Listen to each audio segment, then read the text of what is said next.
Wala na kaming mga prangkisa, wala na kaming mga rehistro, wala na, hindi na makapaghanap buhay ang mga driver. Ganon din ang ginagawa ng administrasyon sa kanyang tinuturing na dapat ay kakampi, pero ngayon ginagawa niyang kalaban at pinepersonal. Bakit?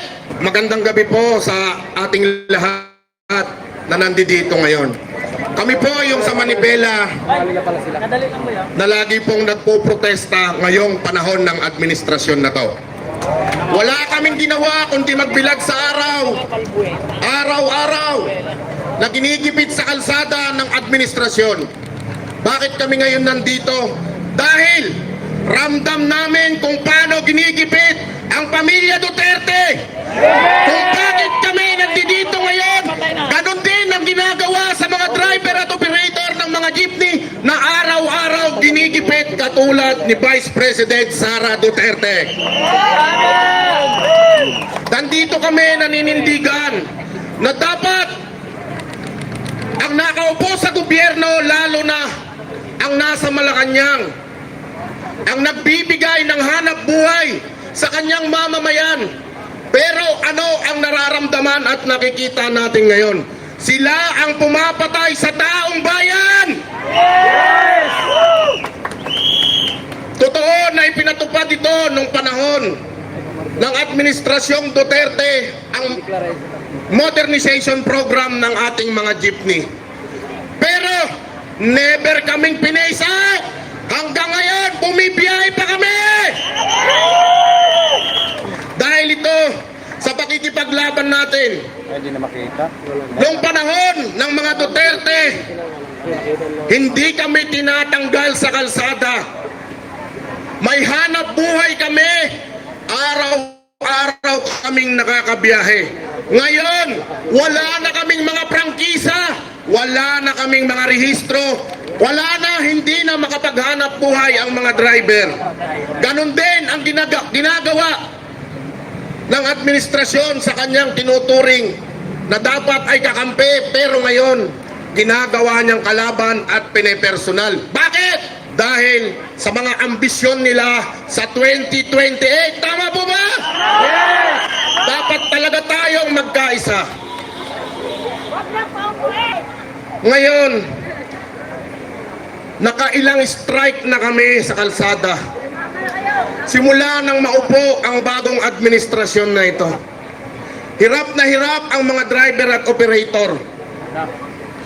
Naghahanap buhay ng marangal pero ginagawang kriminal.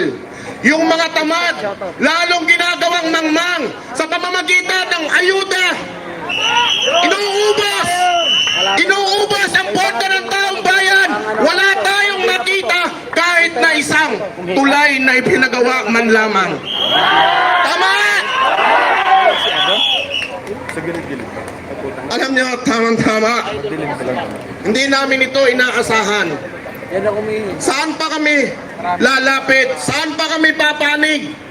Yung mga taong gusto kaming patayin, ganon din ang ginagawa sa ating Vice Presidente.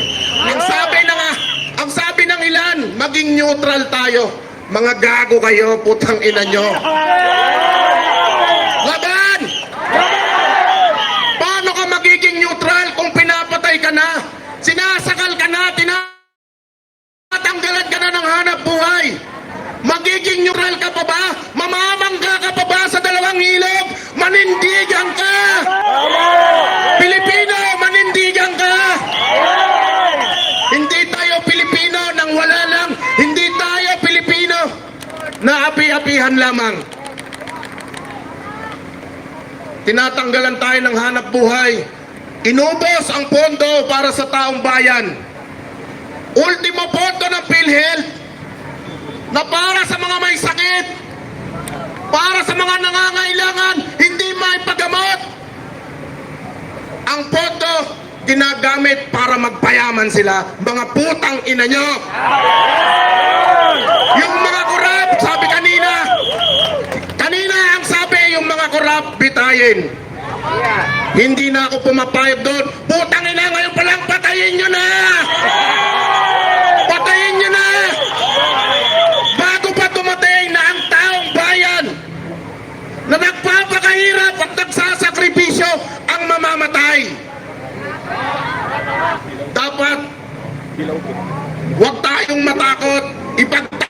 natin ang ating kabuhayan, ipagtanggol ang mga mamamayang Pilipinong lumalaban, ipagtanggol ang totoong may malasakit, katulad ng mga Duterte.